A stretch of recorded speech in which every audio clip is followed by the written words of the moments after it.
Hi there, I'm Jack Canfield, and today I want to talk to you about 3 things that I learned after becoming a millionaire.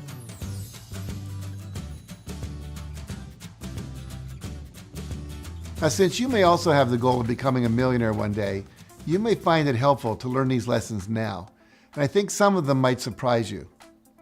I actually became a millionaire quite suddenly, almost overnight, and as a result, I didn't have a lot of time to adjust to suddenly having much more money than I was used to. It happened very fast after the success of the first Chicken Soup for the Soul book took off. That experience taught me 3 powerful lessons about money and about being a millionaire. The first lesson is money doesn't change you as much as you'd think. You've heard the saying, money can't buy happiness? Well, it's true. If you were happy before you had money, you're going to be happy when you have a lot of money. And if you're unhappy before you have money, having money isn't going to make you feel any happier or any more fulfilled. Now, we all know people who have very little money and who are very happy. And we all know people who have a lot of money and are very unhappy. Money doesn't really have anything to do with it. At the same time, there are certain things that money definitely does help with. Money can help you handle unexpected expenses more easily. It can help you give your kids a good education or provide you and your loved ones with better health care. It alleviates certain hardships, and that's really a good thing about that. But even though money can change the world around you, it won't change you. Who you are, how you see the world, and how you interact with it, all that stays the same. So if you're afraid of attracting money into your life because you're worried it's going to change you in some bad way, don't be scared about it.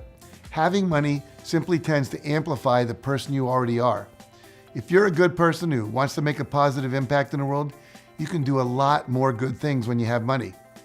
You can fund a lot of great projects. Now, if you're a terrible person who only thinks about yourself, you'll be just as terrible a person with a lot of money. We've all met or read about those people. Now, the second lesson I learned is that having more money than other people can make you very uncomfortable. 2 years after the first Chicken Soup for the Soul book came out, I made $6 million in 1 year. And that was a major amount of money. And I have to say, it made me very uncomfortable. I actually felt some guilt around it. And I had to wrestle with my own sense of worthiness. I wasn't sure I deserved that kind of money when so many people in the world had nothing. Not only that, I noticed that even though I hadn't changed, the way some people related to me did.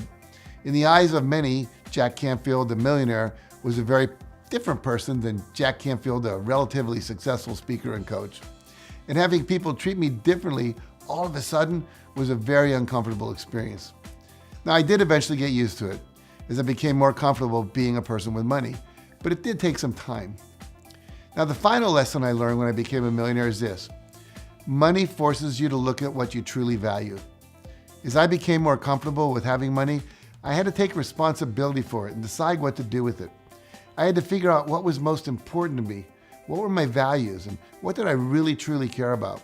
And what I discovered was that I felt a strong responsibility to use my money to do good in the world. But how? Did I want to give my money to a school like Harvard, where I had graduated from, or give it to support homeless kids living in Santa Barbara, where I live? I ultimately decided to help build schools in Africa because my background and my values lie in education and to support organizations dedicated to environmental sustainability to provide a future world where my grandchildren could survive.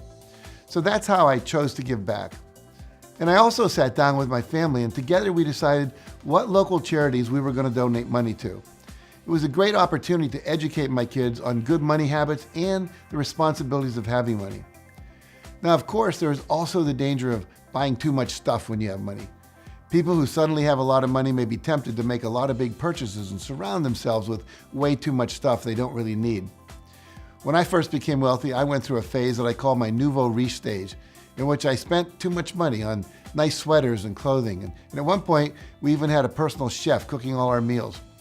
But I ended up gaining too much weight from having a chef, and my wife became aware that she valued her privacy in the home more than the convenience of having someone else do all the cooking. So we decided to spend our money in ways that better served us and our community. So when it comes to spending your money in a way that truly makes you happy, you really need to examine yourself, your values, and your priorities, and decide what is truly right for you. Remember that it's okay for money to make you uncomfortable, but that's just because it's exposing you to new situations beyond your current comfort zone. It's not significantly going to change you in any way. But if you want to be smart with your money and use it to create a life you truly love, put your money where your values are. Now use it to make a positive impact and create the kind of world you want to live in. And that's how you create a deeper, true life purpose, deeper meaning, and greater abundance. Now here's your homework to complete after watching this video. I want you to play the millionaire game. From this point forward, I encourage you to act as if you were already a millionaire or a multimillionaire. How would you feel when you woke up in the morning? What would your intention or purpose for the day be? What would your mindset and your outlook be? How would you interact with your family, your friends, your coworkers, your clients, your customers if you were already a millionaire? How would you walk and how would you talk and how would you hold your body? I want you to fully visualize how you would move through the world as a millionaire and then start acting that way today. Now, one of the most powerful exercises I do in my live seminars and training is to have people stand up and mill around the room, interacting with each other as if they were already millionaires. And at the end of the exercise, I ask them if they feel any different, if they acted any different. And almost everyone reports that they feel more confident. They were more outgoing, they're happier, more enthusiastic, and more energized. And yet they hadn't really become millionaires except in their minds. And we know from the law of attraction, when you feel, talk, and act like a wealthy person, you attract more wealth and abundance into your life. The energy you put out into the universe will help you attract the people, the resources, and the opportunities to actually make that dream of wealth and abundance a reality.